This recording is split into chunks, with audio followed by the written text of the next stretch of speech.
Hariom. Knowledge plus channel में हम सभी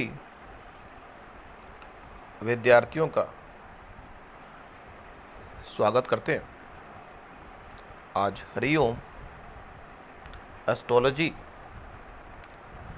के क्लास नंबर 75 है। इस क्लास में एक कंसेप्ट हम बताने का प्रयास कर रहे हैं, वो है एग्जीक्यूटर। अब तक की एस्ट्रोलॉजी में क्लास में हम ये बात अच्छी तरह से आपको समझा चुके हैं कि किस तरह से आप अपनी कुंडली के एग्जीक्यूटर को निकाल सकते हैं।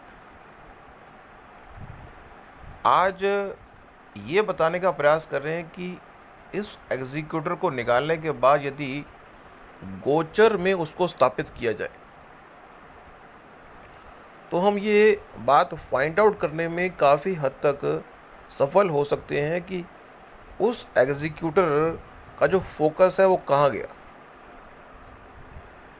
बाय डिफ़ॉल्ट आपकी D1 कुंडली में आपकी कुंडली का जो एग्जीक्यूटर है वो एक स्पेसिफिक एरिया में फिक्स है, क्योंकि D1 कुंडली तो फिक्स है। एक बार D1 कुंडली देखेंगे तो फिक्स है, लेकिन D1 कुंडली में जो आप है वो फिक्स नहीं है।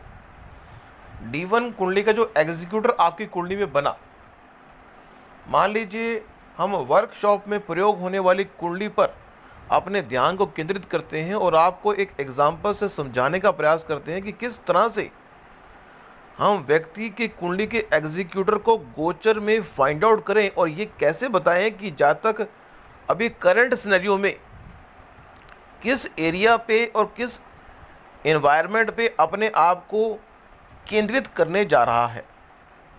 क्योंकि जो आप हैं, यदि आप घर में हैं तो आप चीज़ें घर में एग्जीक्यूट करेंगे, यदि आप ऑफिस में हैं तो चीज़ें ऑफिस में करेंगे। तो ये कैसे हम कोरिलेट करें, आपको क्या करना है, अपनी D1 कुंडली को बनाना है और आपको D1 कुंडली के रेफरेंस पॉइंट से गोचर की कुंडली को बनाना है। अब एक एग्जांपल लेके चल रहे हैं, वर्कशॉप में प्रयोग होने वाली कुंडली पर अपने ध्यान को केंद्रित कर रहे हैं और उस कुंडली के रेफरेंस पॉइंट से आज के गोचर को ले रहे हैं। इन दोनों के हिसाब से कैसे, इन दोनों कुंडलियों के हिसाब से हम ये फाइंड आउट करने का प्रयास करेंगे कि जो जातक है उसका जो फोकस है वो कहाँ पे गया, वो किस एरिया में और किस एनवायरनमेंट में चीज़ों को एग्जीक्यूट करना पसंद करेगा। ये चीज़ चेकआउट करना बता रहे हैं। इससे पहले कि ये बात आपको स्पष्ट हो, आप एक कुंडली बना लें। वर्कशॉप में प्रयोग होने वाली एक कुंडली है वृष लगन की, चंद्रमा और केतु लगन में, दूसरे भाव में शनि महाराज जी, छठे भाव में सूर्य मंगल बुध और शुक्र, सातवें भाव में राहु महाराज जी और 10वें भाव में गुरु महाराज जी बैठे हुए। इस कुंडली को बना लिया। इसी कुंडली के रेफरेंस पॉइंट से आपने गोचर की कुंडली को भी बनाना है। जब गोचर की कुंडली बनाएंगे तो प्लैनेट की प्लेसमेंट तो गोचर के हिसाब से होगी, लेकिन कुंडली का जो रेफरेंस पॉइंट होगा 2 नंबर से शुरू ही होगा। वृष लगन के रेफरेंस पॉइंट से ही गोचर की कुंडली को बनाना है। बना लिया आपने। फिर आपने अभी करंट सिनेरियो में प्लैनेट को स्थापित करना है। अब अगर हम देखें, वृष लगन की अगर कुंडली है गोचर के हिसाब से, तो लगन में अभी राहु जो है महाराज जी भ्रमण कर रहे हैं। 23 सितंबर से राहु महाराज जी भ्रमण कर रहे हैं और चौथे भाव में शुक्र महाराज जी भ्रमण कर रहे हैं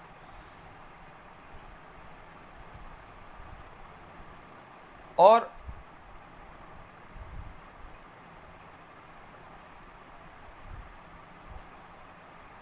जो सूर्य महाराज जी हैं वो 5वें भाव में हैं और बुध महाराज जी 6ठे भाव में हैं, केतु महाराज जी 7वें भाव में हैं, गुरु महाराज जी 8वें भाव में हैं, शनि महाराज जी 10वें भाव में हैं और मंगल महाराज जी 12वें भाव में गोचर कर रहे हैं। वर्कशॉप में प्रयोग होने वाली कुंडली को अगर ध्यान से देखें तो उस कुंडली का जो एग्जीक्यूटर है वो शुक्र है और गोचर में एग्जीक्यूटर 4th भाव में जाके बैठा। मतलब व्यक्ति फोर्थ भाव के एलिमेंट को एग्जीक्यूट करने के लिए बेताब हो सकता है। अब फोर्थ भाव किस चीज़ का है? फोर्थ भाव मन का भी है, फोर्थ भाव दिल का भी है, फोर्थ भाव संपत्ति का भी है, फोर्थ भाव कार का भी है। फोर्थ भाव के एलिमेंट के ऊपर व्यक्ति का फोकस होना चाहिए। लेकिन ये बात भी हम स्पष्ट कर चुके हैं कि प्लैनेट जहां बैठता है उसके ठीक सामने भी अपने लगभग 50% एस्पेक्ट को जोर देता है कि जहां आप बैठते हैं और जहां आप देख रहे हैं दोनों जगह पे आपका फोकस होता है। तो आप जहां बैठेंगे और जहां देखेंगे, अब यहाँ पे शुक्र जो है वो चौथे भाव में बैठा हुआ है, तो इसका मतलब व्यक्ति का जो फोकस है वो प्राइवेट है, लेकिन वो पब्लिक एरिया को भी देख रहा है। तो वो प्राइवेट जोन को भी एग्जीक्यूट कर रहा है और पब्लिक जोन को भी एग्जीक्यूट करना चाहता है। क्योंकि शुक्र का जो गोचर होता है वो 1 महीने का होता है, इसलिए शुक्र असेंडेंट वाले जितने व्यक्ति भी हैं वो अपने लाइफ के फोकस को, एरिया को या इन्वायरमेंट को 1-1 महीने बाद चेंज करने की बात करते हैं, 1-1 महीने के बाद। क्योंकि जो आपकी कुंडली का एग्जीक्यूटर है वो 1-1 महीने के बाद अपनी जो रूल रेगुलेशन है उसको चेंज करता है और उसको, एरिया को और इन्वायरमेंट को चेंज करता है। और ये भी हम स्पष्ट कर चुके हैं कि शुक्र की बात करें, बुध की बात करें, सूर्य की बात करें, चंद्रमा की बात करें,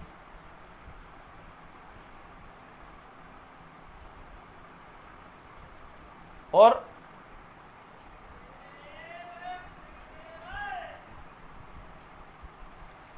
चार प्लैनेट की बात करें, सूर्य, चंद्रमा, शुक्र और बुध, ये 4 प्लैनेट ऐसे हैं जहां बैठेंगे वहां पे तो अपना ध्यान देंगे, बाकी जहां वो देखेंगे वहां पे भी ध्यान देंगे, वो जो कि 7वीं दृष्टि है। तो यहाँ पे ये बात स्पष्ट होती है कि इस तरीके से हम ये बात फाइंड आउट कर सकते हैं कि व्यक्ति का जो फोकस है वो कहाँ गया। अब यहाँ पे शुक्र जो है वो 4th भाव में है, तो व्यक्ति 4th भाव की चीज़ों को एग्जीक्यूट करने में अपना विशेष ध्यान लगा सकता है। तो आज की इस टॉक में इतना ही। नेक्स्ट, लेकिन यहाँ पे एक बात ध्यान रखने वाली है कि शुक्र तो 4th भाव में गया, लेकिन जो उस व्यक्ति का एग्जीक्यूटर का मेन भाव है जहाँ राहु बैठा हुआ है, तो राहु से व्यक्ति भी प्रभावित होगा। Thank you so much for listening and supporting. Always Hari Om Knowledge Plus.